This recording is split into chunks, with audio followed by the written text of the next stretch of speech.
Greetings and welcome once more to Sonic Odyssey, the music video channel dedicated to bringing you the last 5 decades or so of music in review and discussion format. Before we dive into today's music, let's get the housekeeping out of the way. The housekeeping's pretty easy. Please, if you like the video, hit that thumbs up button below the video. And if you are also inclined, you can share the video by clicking the share button below the video, and you can share through Facebook, Twitter, and other social media networks. Also, if you want, you can subscribe to the channel. I highly suggest that you do so, and that way you can stay up to date with all things Sonic Odyssey.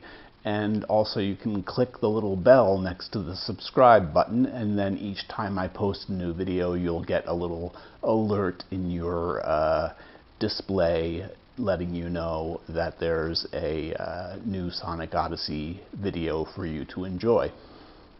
Lastly, I would ask you if you would please consider visiting my Patreon page. I have a Patreon account set up, and the link is in the show description below the video. That's the housekeeping out of the way. Today we're going to be looking at and listening to a little bit of a band from Sarasota, Florida originally, known as Atheist. They are pretty much a premier technical jazz-influenced progressive death metal band. The album we'll be looking at today is entitled Unquestionable Presence, and it was their sophomore release, released in 1991. Atheist originally formed in 1984, and they were under the name of Oblivion at that time. They were a little bit later then known as Ravage, which was an acronym which stood for Raging Atheists Vowing a Gory End. A kind of interesting acronym. They recorded their first album in 1988. It was entitled Piece of Time, but due to the record label they were on at the time going bankrupt and having to shop around the album to different record labels, they were finally able to get the album out to the general public in 1990. They did extensive touring and playing a lot of shows during that time, and the lineup of the band at that time was Kelly Schaefer on vocals and guitar, Roger Patterson on bass, Rand Berkey on guitars, and Steve Flynn on drums. Piece of Time was received reasonably well, and the band did enjoy a good deal of success in their touring and promoting of the album. During this time, they also wrote the material that would make up their sophomore album, the album of today's discussion, Unquestionable Presence. However, there was a bit of tragedy that goes along with this. Before they were able to actually record the album, they had completed writing it, but before they were able to get in the studio and record it, their bass player Roger Patterson was unfortunately killed in an accident on a van during the part of their tour. So the band decided to continue on, and they replaced Roger Patterson with Tony Choi on bass guitar, and he recorded the parts that Roger had written on the album Unquestionable Presence. So let's give a little bit of a listen to the opening track of the album, the song entitled Mother Man.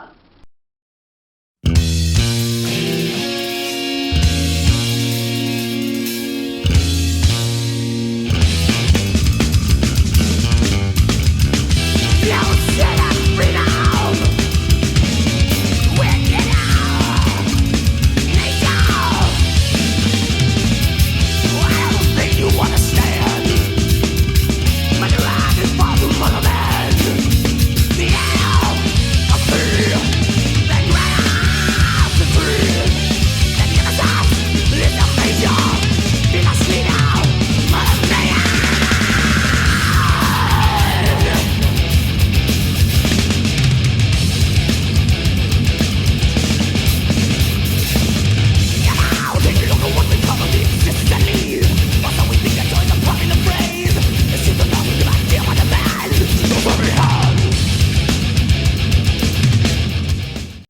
As the opening track to the album, Mother Man pretty much immediately sets the tone for the entire album. The powerful driving bass is jazzily jaunting over the beats of Flynn's drumming and the playing alongside and over the dual guitar play of Schaefer and Berkey. Tempo and time signatures abound on the album Unquestionable Presence. The 8 tracks that constitute the album provide a great insight into the quartet's love of jazzy and uncompromising brutal technical death metal. The album clocks in at a very reasonable under 34 minutes long.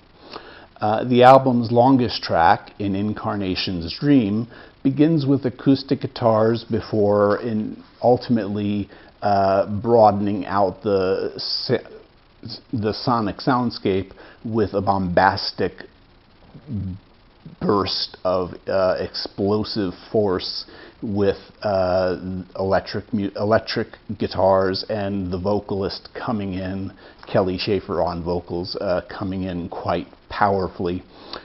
Each song has its own unique texture and tenor, and the effort overall is a wonderful example of what the technical and progressive jazz-influenced style of this organic, progressive technical death metal sound was at the time. Album closer, And the Psychic Saw, is the second longest track on the album, and it provides a frantic pace for the most part, which also maintains a lot of melodic elements interwoven through the music. It's got heaviness and grooviness galore.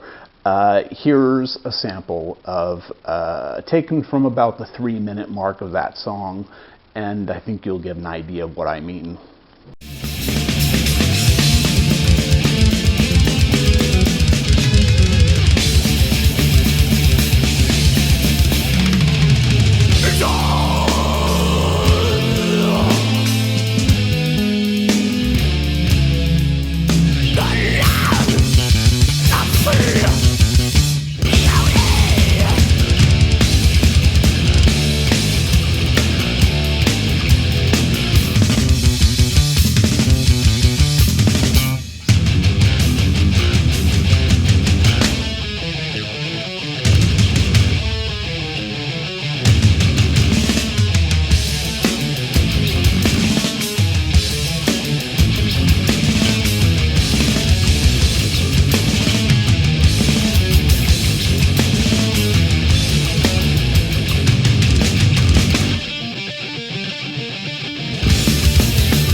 As we heard in this audio sample of And the Psychic Saw, the band has a great knack for writing progressive, heavy, and downright fun, good time music. Unquestionable Presence was followed by Elements in 1993, and then the band disbanded in 1994. It wasn't until 2010 that they released their 4th album, Jupiter, with only Kelly and Steve from the original lineup appearing on that album. The band also has had a bit of news recently, signing with Agonia Records, and so there's an expected release either in 2021 or 2022, and they have a tour planned beginning in February of 2022. So it's been around 30 years since the release of Unquestionable Presence, and it is still one of the more important and impactful albums in the genre of technical death metal. It shows incredible musicianship and tremendous songwriting ability going alongside that, and it stands as strong today as it did in 1991. Easily, I give this album 4.5 out of 5 stars. The replayability value is very high. It's simple to just click play again as soon as you've listened to it once through. And the organic feel, the general composition of the songs, the overall feeling you get is that this is a real band functioning in a good time, grooving sense with each other, even though the music itself is technical death metal.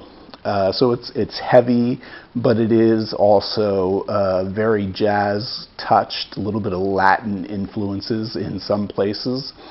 And it really has a unique and wonderful sonic texture to it. I highly recommend you check out Unquestionable Presence by Atheist from 1991. I thank you very much for your time and attention. Please do remember to like, share, and subscribe. And also, I would be most appreciative if you would consider visiting the Patreon page. You can have your name listed in the end credits of each video, and you can also go so far as to choose an album for me to review on the channel. So with that being said, I thank you again, and have a great day. Until next time, peace, stay well, bye-bye.